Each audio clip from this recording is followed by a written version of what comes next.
Assalamualaikum warahmatullahi wabarakatuh. Kenalkan, nama saya Linda Rusliani, mahasiswa semester 1, Prodi Pendidikan Islam Anak Usia Dini, Sekolah Tinggi Agama Islam, Yayasan Imam Syafi'i Bandung. Di sini saya akan memaparkan materi pendidikan bahasa Indonesia yang berjudul Konsep dan Fungsi Bahasa. Manusia diciptakan sebagai makhluk sosial. Akibatnya, manusia memerlukan sebuah media atau alat yang dapat menjadi perantara komunikasi antara satu dan yang lainnya. Satu-satunya cara berkomunikasi yang dikenal ialah melalui bahasa. Bahasa tidak muncul dari ketiadaan secara tiba-tiba.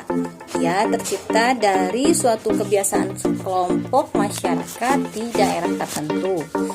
Salah satu faktor yang mempengaruhi bahasa di suatu tempat ialah sejarah daerah itu sendiri. Sebelum kita memasuki pokok bahasan, alangkah baiknya kita mengetahui dulu pengertian dari bahasa itu sendiri. Bahasa adalah alat komunikasi. Bahasa adalah bunyi yang dihasilkan alat ucap manusia, bukan bunyi yang dihasilkan alat lain. Oleh sebab itu, bahasa bersifat manusiawi. Bahasa adalah seperangkat bunyi yang sistematik. Artinya, bahasa memiliki seperangkat sistem tertentu yang dikenal oleh para penuturnya. Pemakaian bahasa dan kebiasaan berbahasa tidak diatur oleh lembaga perumus tertentu. Bahasa itu arbitrer. Artinya, bahasa disusun secara manasuka, sesuai dengan konvensi para penggunanya. Bahasa juga dapat diartikan bahwa bahasa lahir secara kebetulan akibat adanya interaksi komunikasi oleh para penuturnya. Bahasa juga simbolik, yakni merupakan simbol-simbol tertentu yang memiliki makna bagi para penuturnya. Ahli bahasa Goris Kerap menyatakan bahwa bahasa terdiri dari bunyi dan kata. Bunyi artinya getaran yang bersifat fisik, yang merangsang alat pendengaran kita.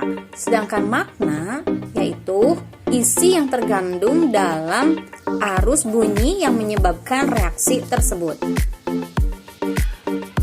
Dalam konsepnya, bahasa terdiri dari dua cara berkomunikasi, yaitu satu secara verbal dan yang kedua secara nonverbal. Secara verbal dilakukan dengan menggunakan alat atau media bahasa, yaitu lisan dan tulisan. Sedangkan secara nonverbal dilakukan dengan menggunakan media selain bahasa. Contohnya simbol, isyarat, kode, bunyi-bunyian, dan lain-lain. Misalnya sandi, lambaian tangan, morse, sirine. Itu juga merupakan contoh-contoh dari bahasa nonverbal. Selanjutnya adalah fungsi bahasa. Secara umum, fungsi bahasa adalah sebagai alat komunikasi sosial. Bahasa juga merupakan tanda yang jelas dari kepribadian manusia. Melalui bahasa yang digunakan manusia, maka kita dapat memahami karakter, keinginan, motif, latar belakang pendidikan, kehidupan sosial, pergaulan, dan adat istiadat manusia. Dalam kehidupan bermasyarakat, bahasa juga memiliki fungsi-fungsi sebagai berikut.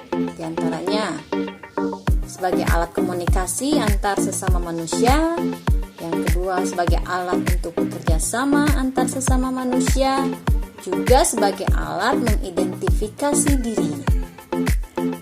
Adapun fungsi bahasa menurut para ahli diantaranya Goris Kerap, yaitu untuk lebih mengenal kemampuan diri sendiri, lebih memahami orang lain, belajar mengamati dunia, mengembangkan proses berpikir yang jelas, dan banyak lagi fungsi-fungsi lainnya. Dalam kedudukannya, bahasa Indonesia mempunyai 4 fungsi, yaitu diantaranya fungsi yang pertama, fungsi bahasa persatuan, lalu fungsi bahasa nasional, fungsi bahasa negara, dan yang terakhir, fungsi bahasa baku. Keempat posisi bahasa Indonesia itu mempunyai fungsi keterkaitan antar unsur. Posisi dan fungsi tersebut merupakan kekuatan bangsa Indonesia dan merupakan jati diri bangsa Indonesia yang kokoh dan mandiri. Dengan keempat posisi itu, bahasa Indonesia sangat dikenal di mata dunia, khususnya tingkat regional ASEAN. Dari sekian penyampaian fungsi bahasa, dapat disimpulkan bahwa fungsi bahasa adalah sebagai alat komunikasi antar satu makhluk manusia, maksudnya satu manusia dengan sesamanya, antar suatu masyarakat dengan masyarakat lainnya, agar terjalin sebuah kehidupan yang berkesinambungan, karena manusia dan makhluk lainnya hidup dengan sifat dasar saling ketergantungan. Indonesia terdiri dari berbagai suku bangsa dan adat. Keberagaman budayanya tersebut membuat seorang tidak memungkinkan mempelajari seluruh bahasa daerah. Inilah sebabnya lahir bahasa Indonesia yang kemudian memiliki kedudukan sebagai bahasa resmi, bahasa nasional, bahasa baku, atau sebagai media pemersatu di Indonesia. Motifnya tidak lain untuk menciptakan sebuah kesamaan persepsi antar masyarakat, memudahkan komunikasi antar kelompok masyarakat yang cenderung beragam dalam upaya memenuhi kebutuhannya. Demikian pemaparan saya kali ini. Terima kasih atas perhatiannya. Wabillahi taufiq wal hidayah. Wassalamualaikum warahmatullahi wabarakatuh.